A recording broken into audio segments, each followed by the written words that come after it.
భారతదేశంలో రైతాంగాన్ని బొందబెట్టే విధంగా ఉసురు చేసే విధంగా కేంద్ర ప్రభుత్వం 3 నల్ల చట్టాలు చేస్తే ఆ నల్ల చట్టాలకు వ్యతిరేకంగా దేశ రైతాంగాన్ని మొత్తం కూడా ఏకం చేసి ఆ 3 నల్ల చట్టాలను వెనక్కి తీసుకునే విధంగా భారతీయ కిసాన్ యూనియన్ అధ్యక్షతన అనేక రైతు సంఘాలను ఏకం చేసి 3 చట్టాలను వెనక్కి తీసుకునే విధంగా చేసిన బీకేయూ దేశ నాయకులు అధ్యక్షులు రాకేష్ టికాయత్ గారిని ధర్నాను ఉద్దేశించి మాట్లాడవలసిందిగా కోరుతున్నాను. I request Rakesh Tikait ji to speak.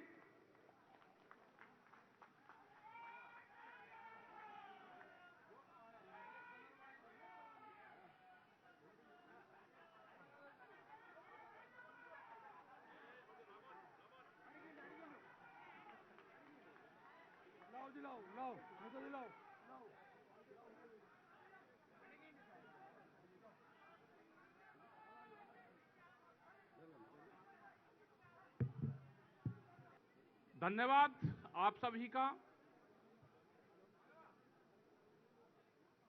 यहां पर उपस्थित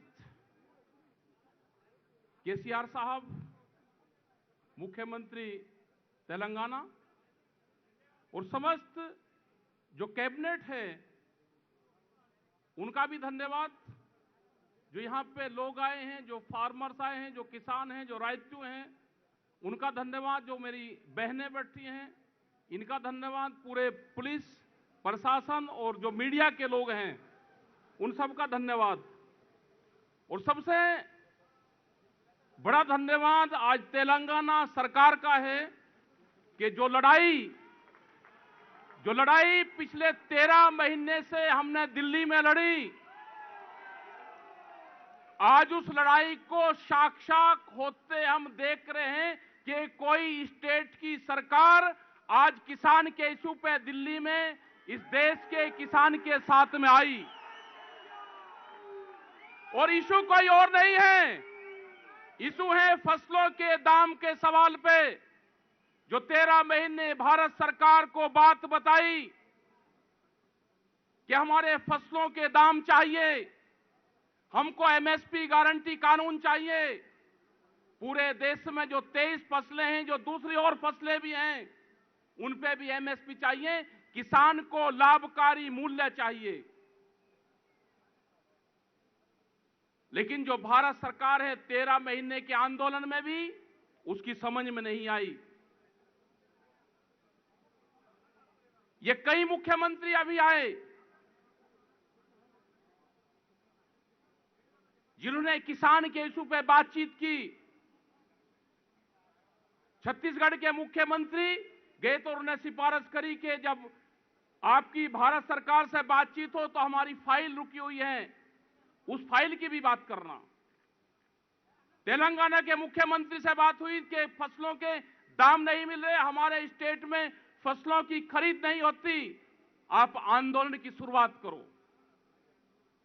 ममता बनर्जी से बात हुई, उन्होंने कहा कि फसलों की खरीद नहीं होती, आप बातचीत करो। देश में हो क्या रहा है? मतलब किसान ऐसे ही मरता रहेगा? किसान आंदोलन करेगा तो उसके खिलाफ पर्चे दर्ज होंगे?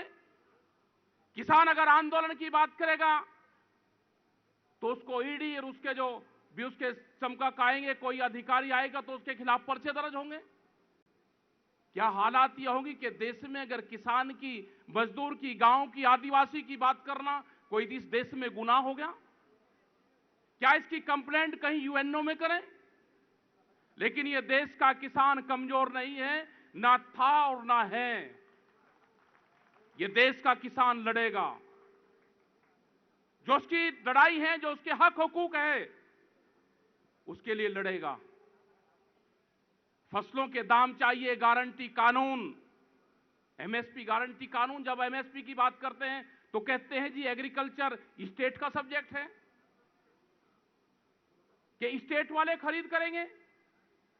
स्टेट वाले जब 500 रुपया ज्यादा देते हैं तो उनकी खरीद बंद करते हैं। यह अन्याय है किसान के साथ में। और एक और बड़े आंदोलन की देश में जरूरत है। आज हमको प्रेस वाले जैसे ही इनसे बाहर जाएंगे तो प्रेस के लोग कहेंगे जी आप तो पॉलिटिकल मंच पाए, लेकिन यहां कोई पॉलिटिकल मंच नहीं है। जो देश में किसान की बात करेगा हम उसके साथ खड़े होंगे। ये कोई पॉलिटिकल नहीं है। यहां के आज जो मुख्यमंत्री हैं वे कोई पॉलिटिकल नहीं है, वे किसान हैं, वे राजू हैं। यहां के जितने भी मिनिस्टरी बट्टे हैं वे सारे किसान हैं। धान उनके सामने पड़ा हुआ है। जो पेड़ी है वो उसको लेकर आए हैं। ये कोई वोट मांगने नहीं आए यहां पे, ये मांगने आए अपनी फसलों के दाम मांगने आए हैं। और हम धन्यवाद देना चाहते हैं ऐसे मुख्यमंत्री का। हम स्वागत करेंगे, उसके मंच पे हम बार बार जाएंगे। जो मुख्यमंत्री किसान के इशू पे अपने स्टेट की पॉलिसी के लिए दिल्ली में लड़ेगा, भारतीय किसान यूनियन और एसकेएम उसका हमेशा साथ देगी। अभी बहुत से इशू आएंगे, बिजली अमेंडमेंट बिल आएगा, उसमें पता है आपको क्या है? अगर कोई किसान 2 पशु अपने पास में रख रहा है तो उसको कॉमर्शियल कनेक्शन लेना पड़ेगा। ये बिजली अमेंडमेंट बिल में है। क्या कोई किसान जिंदा रह जाएगा? 2 पशु अगर होंगे तो किसान जिंदा रह जाएगा, कॉमर्शियल कनेक्शन लेगा। हमने बात करी है कि जैसे तेलंगाना में है, उनकी जो पॉलिसी है वो करंट फ्री देते हैं, बिजली फ्री देते हैं। पूरे देश में लागू क्यों नहीं होता? हमने कहा कि 10,000 रुपए एकड़ जो पॉलिसी आपके स्टेट में है, हमने कहा कि ये पॉलिसी पूरे देश में लागू हो। 10,000 रुपया एकड़ वे अपने फार्मर्स को देते हैं। हमने बहुत जगह स्पीच में कहा, तेलंगाना का नाम लिया हमने। जो भी मुख्यमंत्री काम करेगा हम उसका नाम लेंगे। हमने कहा कि वहां पे अगर कोई भी किसान की डेथ होती है तो उसको मुआवजा मिलता है। यह होना चाहिए। यह पूरे देश में क्यों नहीं है? 5 लाख है। वो पूरी पॉलिसी का पता है। आज हिंदुस्तान में सबसे बेहतर अगर पॉलिसी है तो तेलंगाना की है। हम उसका जिक्र करते हैं हर जगह। हम गए, इनकी पॉलिसी का पता किया। हमने कहा कि भारत सरकार 6,000 रुपए देती है, प्रधानमंत्री की तरफ से 6,000 रुपए किसानों को आता है, लेकिन वो सब किसानों को नहीं आता। वो 2 महीने उस 2,000 रुपए देते हैं, मतलब 3 किस्तों में। वो पहले 2 महीने प्रचार करेंगे हम पैसा देंगे देंगे, फिर जब पैसा दे देते हैं फिर कहते हैं पैसा दिया दिया। वे डॉलर दे रहे हो क्या या कुछ दे रहे हो क्या? मतलब इंडियन करेंसी है, इंडियन करेंसी तो उसी रेट में चलेगी। आप लाओ ये पॉलिसी। हमने ये कहा था, और ये पॉलिसी हमारी बहुत पहले से, करीब 10-15 साल से हम ये पॉलिसी लेकर आना चाहते थे कि डायरेक्ट सब्सिडी जब तक भारत सरकार किसानों को नहीं देगी, किसान जिंदा नहीं रह सकता। हमारा जो संगठन है ये बाहर के कंट्रियों में भी है, करीब 73 कंट्रियों में हमारा संगठन काम करता है। हम वहां पर जाकर देखते हैं कि 72% तक सब्सिडी। साउंड माइक करो भाई, ठीक माइक करो। ये तो हिंदी समझने वाले लोग हैं। वहां तो आंदोलन ठीक चलेगा। आंदोलन तो होगा, एक आध दिन आंदोलन। भाई मार्च तो हैदराबाद में भी निकलेगा, आएंगे वहां पे भी, और मुख्यमंत्री जी को किसानों के बीच में ही बुलवाएंगे फिर।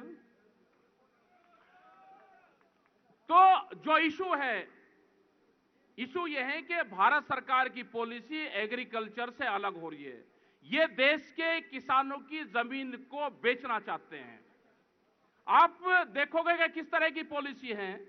हम तो दिल्ली से, यहां से 130 किलोमीटर दूर दिल्ली के किसान आंदोलन करते हैं, दिल्ली को चारों तरफ से घेर के आंदोलन करते हैं। कहते हैं जी लोग कम आए, साउथ से लोग नहीं आए जी, आपके बिहार से लोग नहीं आए जी दिल्ली में। मतलब आने नहीं दिया किसी को।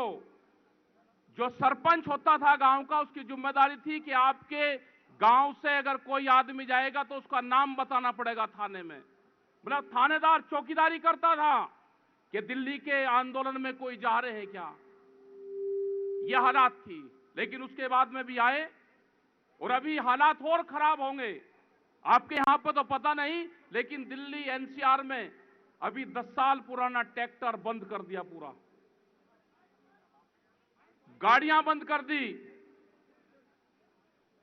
क्या कोई किसान ऐसा है कि 10 साल पुराना ट्रैक्टर, पंपिंग सेट जो अपने खेत में पानी देता है डीजल से, क्या वो जिंदा रह सकता है? क्या 10 साल में किसान ट्रैक्टर बदल सकता है? क्या कोई गाड़ियां बदल सकता है 10 साल में? लेकिन अभी पॉलिसी आई कि 10 साल पुराना डीजल से चलने वाला वाहन यहां पे नहीं चलेगा। उसका हम पूर्ण रूप से विरोध करेंगे। और जो दिल्ली में पिछले 26 तारीख को जो ट्रैक्टर आए थे, 4 लाख ट्रैक्टर दिल्ली में आए थे, वो वही 10 साल पुराने ट्रैक्टर थे जो दिल्ली की सड़कों पर आए। हमने उनको कहा, उन्होंने कहा जी ये ट्रैक्टर जो 10 साल पुराना है ये खेत में नहीं चलेगा। अब हमने कहा कि ये ट्रैक्टर खेत में भी चलेगा और ये दिल्ली की चमचमाती सड़कों के ऊपर भी चलेगा। तो देश का किसान 4 लाख ट्रैक्टर देश का किसान दिल्ली की सड़कों पर लेकर आया, जिसमें यह बताया गया कि उन्होंने लाल किले पे राष्ट्रीय ध्वज का अपमान किया। हमने करीब 5-6 लाख राष्ट्रीय ध्वज उन ट्रैक्टरों पर लगाए, पूरी दिल्ली में चलाए। लेकिन एक बदनाम और साजिश करने का एक आरोप लगाया, वो बेबुनियाद था। उसका जवाब दिया देश के जनता ने। और जब भी संयुक्त मोर्चा कोई आह्वान करता था तो पूरे देश का किसान सड़कों पर आता था। वो ट्रैक्टर के माध्यम से आओ, वो पैदल आओ, वो रेल के सामने आओ, वो सड़क पे आओ, उस आंदोलन में पूरे देश के किसानों की भागीदारी थी। और हम आज भी कह रहे हैं, अगर किसान और मजदूर आदिवासी को जिंदा रहना है तो एक बड़ी लड़ाई लड़नी पड़ेगी। हमने कहा कि जितने भी विपक्ष के मुख्यमंत्री हैं, आप अपनी मीटिंग करो पहले दिल्ली में। आपको क्या करना है, आपकी भूमिका क्या रहेगी? हम किसान तो लड़ते रहेंगे साहब, लेकिन आपकी भूमिका क्या रहेगी? अगर आप नहीं लड़ोगे तो हम तो लड़ाई और आंदोलन करके अपना बचा ले जाएंगे, लेकिन आपकी कुर्सियों का क्या रहेगा? अगला टारगेट तो एक का स्टेट रहेगा आपका। जैसा उत्तर प्रदेश में हुआ, देश में अब कोई चुनाव नहीं है, देश में कोई इलेक्शन और कोर्ट कचहरी नहीं है। अब भूल जाओ उन सबको। 2-2 साल तक देश में फैसले होंगे, उसके बाद में सबको राज्यसभा चाहती है। क्या हो रहा है देश में? लेकिन हम तो सम्मान करते हैं, हम तो कोर्ट का भी सम्मान करते हैं और राज्यसभा का भी सम्मान करते हैं। ये किसान तो आंदोलनकारी हैं, इसको अलग अलग नाम से पुकारा जाता है, उसको पुकारते रहो। हम तो आंदोलन करते रहेंगे। हमको आंदोलन जीवी कहो, हमको खालिस्तानी कहो, हमको पाकिस्तानी कहो, हमको अफगानिस्तानी कहो, हमको गुंडे और मवाली कहो, कुछ ही कहते रहो। हमको तो फसलों के दाम चाहिए। ये आंदोलन जारी रहेगा। एक बड़े आंदोलन की देश में फिर जरूरत है, वो बड़ा आंदोलन फिर देश में होगा। लेकिन उम्मीद ये है कि अब की बार जो सत्ताधारी लोग हैं, उनका मुकाबला करने के लिए दूसरे लोगों की भी जरूरत पड़ेगी। आप भी अपना एक गठबंधन बना लो, जो खासकर के विपक्ष के लोग हैं, अपना भी एक गठबंधन बना लो। हालात ये हैं आज भी विपक्ष की कि जैसे समुद्र के बीच में पानी के जहाज में सब लोग सवार हैं और वो तूफानों में फंसा हुआ है, लेकिन लड़ाई वहां पे ये हो रही कि इस जहाज का कैप्टन कौन है। कैप्टन तो जब बचोगे जब बाहर किनारे लग जाओगे। अभी तो समुद्र के बीच में है सारे के सारे। सब इकट्ठे हो जाओ, सारे ही कैप्टन हो। बाहर आ जाओगे तो सभी कैप्टन हो, नहीं तो अंदर तो सब डूबने की कगार पे हैं। लड़ाई लड़नी पड़ेगी आपको भी। सब इकट्ठे होके लड़ाई लड़ो। हमारी जरूरत होगी तो हमको भी बुलवा लेना। लेकिन हम ये है कि जो किसान हैं, जो मजदूर हैं, हम आएंगे, तेलंगाना में भी आएंगे। हुई है मुख्यमंत्री जी से बात, उन्होंने कहा कि हम भी किसान हैं और हम आपकी लड़ाई के साथ में हैं। तो मैं धन्यवाद देना चाहते हैं कि जिन्होंने किसान अपने आप को किसान बताया मुख्यमंत्री रहते हुए, तो हम आपकी लड़ाई लड़ेंगे। आप अपनी सरकारों की लड़ाई लड़ो और किसानों की लड़ाई हमारे पर छोड़ दो। हम वो लड़ाई लड़ेंगे और पूरे देश भर के किसानों को इकट्ठा करेंगे और एक नई एग्रीकल्चर पॉलिसी देश में लागू हो। एग्रीकल्चर पॉलिसी क्या होगी, किसानों का हक में क्या होगा, देश में जो बेरोजगारी है उसका क्या होगा, महंगाई पे क्या हाल होगा। आज क्या हाल हो रहा है, पेट्रोल के, डीजल के इसके क्या रेट हैं, गैस के सिलेंडर का क्या हाल है, महंगाई, एजुकेशन के इसके क्या हाल है, मेडिकल फैसिलिटीज का क्या हो रहा है, लेकिन उसकी तरफ कोई ध्यान नहीं है। ध्यान सिर्फ एक बात का है कि हिंदू मुस्लिम करवाओ, लोगों को फाड़ो, इनमें लड़ाइयां करवाओ। सरकार तो ऐसी नहीं होती थी कि झगड़ा करवावे, लेकिन आज चल यही रहा है कि झगड़ा करवाओ वोट लो, झगड़ा करवाओ वोट लो। इससे नहीं काम चलेगा। काम चलेगा फसलों के दाम से, एमएसपी गारंटी कानून से। जो एक समझौता हुआ था हमारा दिल्ली में, उस समझौते में यह था कि एमएसपी गारंटी कानून पे एक कमेटी बनेगी। उस कमेटी के लिए हमने बात की तो उन्होंने कहा कि अपने 2-3 लोगों के नाम दे दो। हमने उनको चिट्ठी लिखी कि इसका रेफरेंस बताओ, पूरा कमेटी में कितने लोग होंगे, इसका अध्यक्ष कौन होगा, इसका कार्यकाल कितने समय का होगा, इसको क्या पावर होगी। चिट्ठी का जवाब देने से मना कर दिया, कोई जवाब नहीं दिया। यह होगा कि 3 लोग किसानों की तरफ से ले लोगे, 11 लोगों की अगर कमेटी बनी तो 8 लोग अपने ले लोगे, और जब वहां पे वोटिंग आएगा कहेंगे जी किसानों की तरफ से तो 3 लोगों ने प्रस्ताव करा के गारंटी कानून बने और 9 लोग उसके खिलाफ थे, तो प्रस्ताव करके दे देंगे कि एमएसपी गारंटी कानून की देश में जरूरत नहीं है। लेकिन ये लूटते हैं, ये फसलों को आधे रेट पर लूटते हैं। बिहार में 800 से और 900 रुपए पे पेड़ी की खरीद होती है इसकी। क्या कोई किसान बच जाएगा? उत्तर प्रदेश के जो पूर्वांचल का जो क्षेत्र बिहार से लगता हुआ है, उसमें 1000 से 1200 रुपए की खरीद होती है। हरियाणा, पंजाब, उत्तर प्रदेश का कुछ क्षेत्र वो आंदोलन करके उसकी खरीद हो जाती है कुछ, लेकिन पूरे देश में नहीं है। बाजरा 1000 से 1100 रुपए बिकता है, मक्का 800 रुपया बिकती है। मतलब आधे रेट में फसलों की खरीद होती है। इसलिए देश में एमएसपी गारंटी कानून चाहिए, और यह शुरुआत हो चुकी है।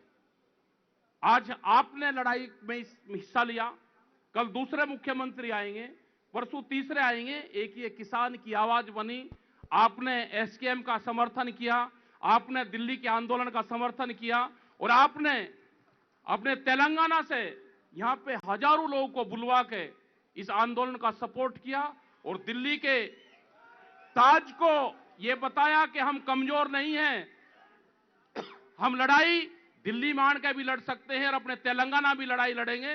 तो आपका धन्यवाद। मैं मुख्यमंत्री जी का, पूरी उनकी टीम का धन्यवाद देता हूं, किसानों का धन्यवाद देता हूं, जो मेरी माताएं बहनें, जो बच्चे यहां पर आए, जो प्रेस के लोग हैं, उनका धन्यवाद देना चाहता हूं कि प्रेस पे भी, कैमरा और कलम पे भी देश में पहरा है, इनको भी मुक्त करवाना है। जो भी प्रेस के लोग अगर पक्ष में लिखेंगे तो जैसे मध्य प्रदेश में हाल हुआ इस तरह का हाल होगा, तो मुक्ति अभियान भी देश में चलेगा। उसके लिए भी तैयार रहें, और आने वाले टाइम में एक बड़े आंदोलन की रूपरेखा देश में बन रही है। यहां पे एलआईयू, इंटेलिजेंस सब होंगे। आप भारत सरकार को बता दें, उसके लिए तैयार रहें। ये देश का किसान आंदोलन कहां, कब और कैसे होगा, वो आने वाले टाइम पे हम बताएंगे। धन्यवाद। जय हिंद, जय भारत, जय तेलंगाना।